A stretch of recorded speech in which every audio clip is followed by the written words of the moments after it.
महाराष्ट्राला आरक्षणाची गरज नाही, राज ठाकरेंच्या विधानानंतर आरोप प्रत्यारोप, राज ठाकरेंना अटक करावी, प्रकाश आंबेडकरांची मागणी, तर राज ठाकरेंचे मित्र फडणवीसच माथी भडकवतायत, जरांगींचा पलटवार। उद्धव ठाकरे सहकुटुंब उद्यापासून 3 दिवस दिल्ली दौऱ्यावर, दिल्लीत राहुल गांधी, सोनिया गांधी आणि मल्लिकार्जुन खरगेंची भेट घेणार, तर कुर्ता घालून जाणार की हिजाब, नितेश राणेंचा टोला। आरक्षणाच्या मुद्द्यावरून बांगलादेशात अराजकता, पंतप्रधान शेख हसीना यांच्यावर राजीनामा देण्याची वेळ, लष्कर हंगामी सरकार स्थापन करणार। बांगलादेशातील हिंसक परिस्थितीनंतर शेख हसीना भारतात दाखल, बांगलादेश संदर्भात भारत काय भूमिका घेणार याकडे लक्ष।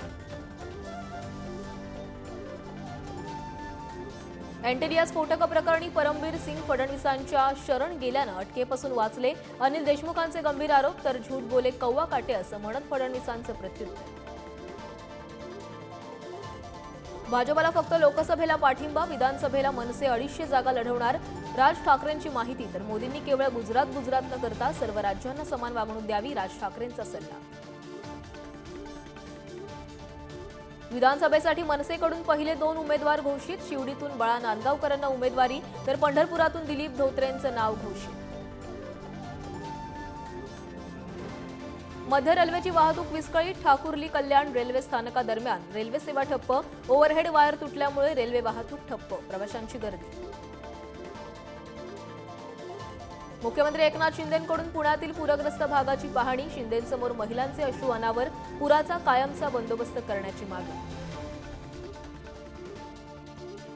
पुण्यातील एकता नगरमधील पुराच्या पाण्यात साप, तर पाण्याच्या प्रवाहासोबत साप शिरल्यानं नागरिक भयभीत, तर कोल्हापुरातील कृष्णा नदी पात्रात मगरींचा वावर।